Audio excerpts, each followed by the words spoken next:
This is the San Francisco tour guide deal. The San Francisco tour guide deal. So everyone's a tour guide. Yeah. You guys walk people around. Is this walking or buses or walking, buses,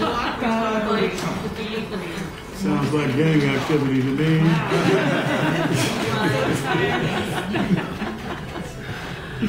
Well, first we just want to welcome you all to the St. John Coltrane African Orthodox Church.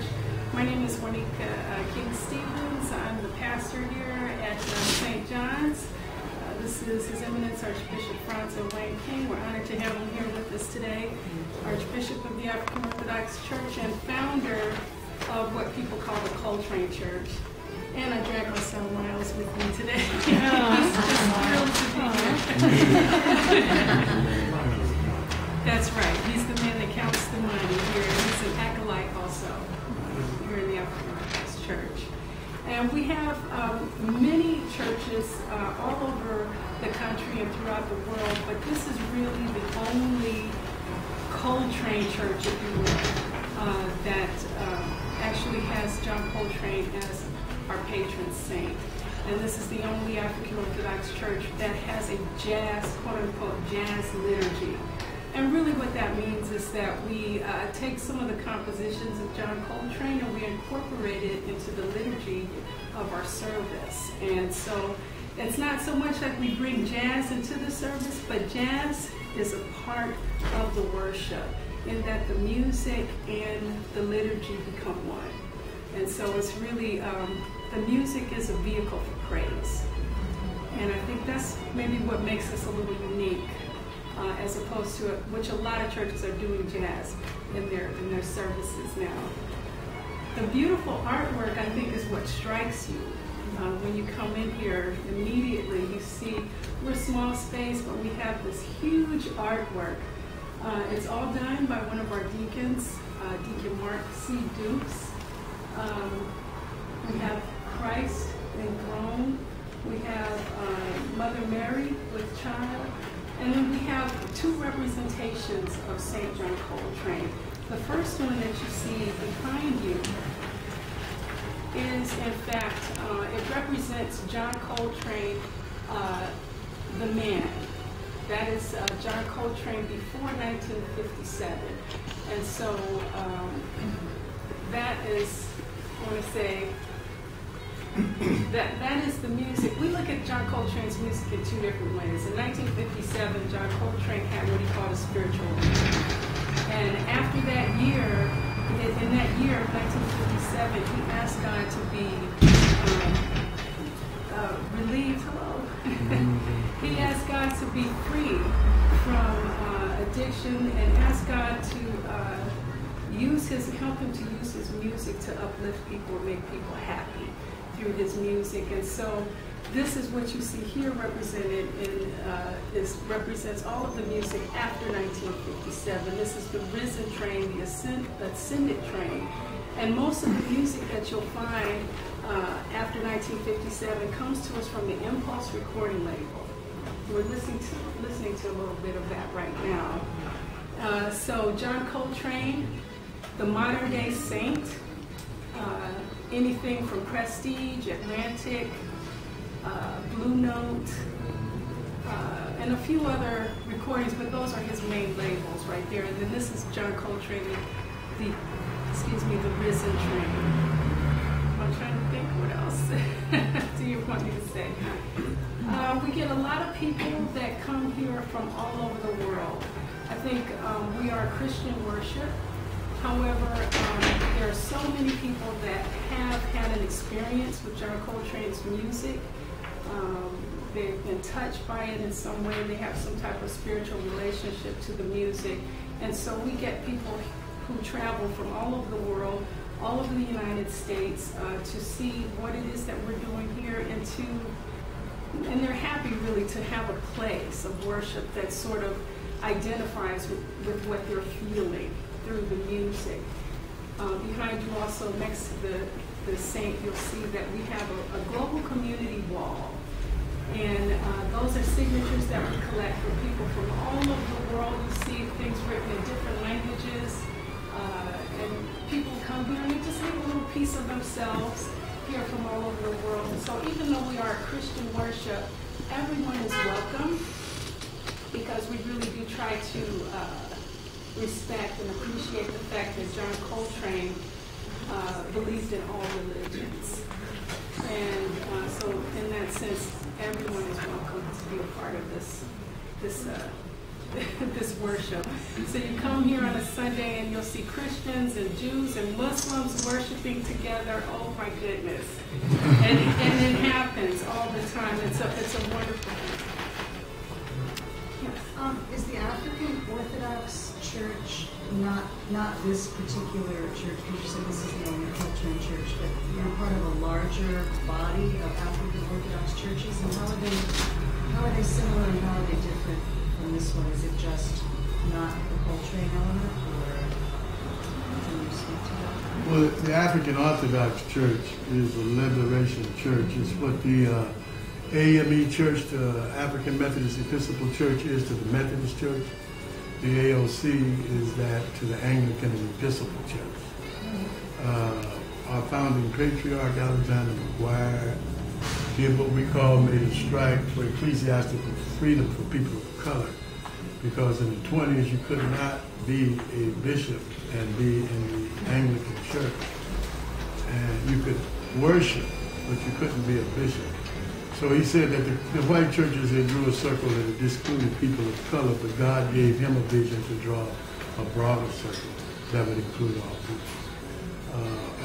Alexander McGuire was also the chaplain general for the Honorable Marcus Garvey's UNIA movement. So he was a man that had vision and courage in a time when there was little to be found among people that were being oppressed. And of course, he was teaching that we should have saints in our own image. I wish I had known something about the African Orthodox Church when I started this work, but we didn't. We had no idea about the African Orthodox Church. But when we came into this body in 1982, we found out that that was a community that we could very happily identify with, because our episcopate comes by favored Ignatius Peter III of Antioch through the metropolitan, an archbishop who came out of France, Valac. So we already had within the ingredients the fullness of representation in terms of people. As John Coltrane said, for us the whole globe is community. And that it wasn't about race, but even a man by his side.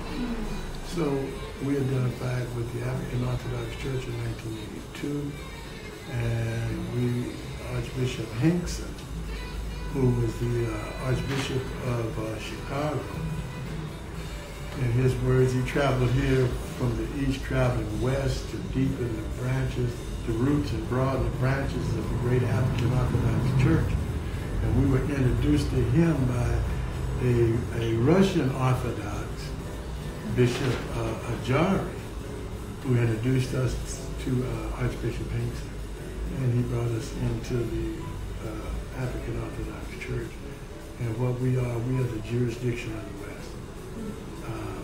There's none of the other African Orthodox churches are quite this hip, you know. Matter of fact, they're pretty square. And I can say that as a defender of the faith. But that's pretty much what's happening with the African Orthodox Church. How big of a congregation do you have? Because you have many services, because there's not too many chairs in here. It's not too many chairs in here. Our membership is about 50 here locally.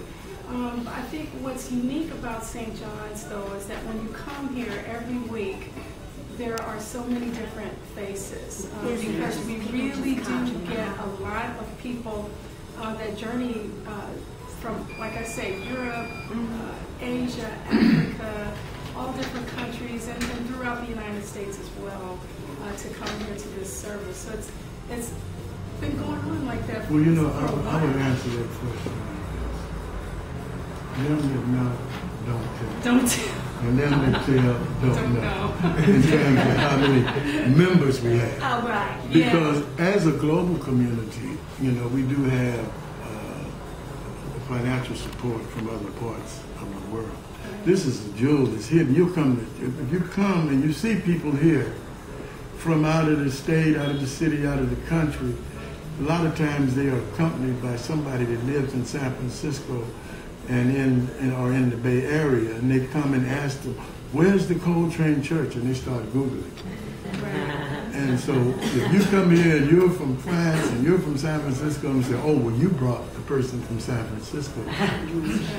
And I think another thing, I don't know if this is important enough to mention, but I'm moved to say that as an entity here, I don't think that we've been exploited enough, and that this is a city that vibes on tourists and this, that, and another. And to have that kind of following with us not doing any kind of advertising, except that we have traveled from, you know, New York, Florida, Los Angeles, Africa, Asia, and France. But we didn't put our names in the tour books. We didn't, you know, that's something that people, we would start asking, where you come, how did you hear about it? And they come out with the world, one planet or something. The Lonely Planet. The Lonely Planet. And they come out with all of this stuff. So we haven't, and we always say, we need to get in touch with the tourist group. We've been saying that for 40 years. And Brother Mel Simmons over there, he was saying, brother, you've got to get plugged in. So we're grateful to you, Brother Mel, for doing what we seem to refuse to do ourselves. You know? And how did you get involved and become pastor? Because you didn't grow up in a church like this, right? What if I did? I don't know. Would you be mad at me? Okay. Well, actually, I did grow up in it. This is the Archbishop. He's also my father. And She was a little girl. I was born into this work, and you know, religion is a choice for everyone. And so once you get to a certain age where you can make your own choice, this was my choice. And so I've been here from the very beginning. I'm the first child. And well, so you're also here's the way I tell it. That there was anointed sound that leaped down from the throne of heaven out of the very mind of God and incarnated with one John Will.I.am Coltrane, and we beheld his beauty as one that would come and baptize us in sound. You know, John the Baptist baptized with water, Jesus with the Holy Ghost, and John with that. However, in the making of a community, in that there was a need for a Trinity, so then I would be a founding father, her mother would be the founding mother of the church. But we needed something a little more pure. We needed a virgin.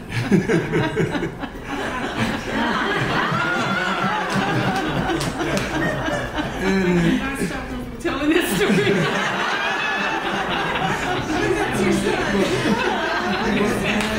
We needed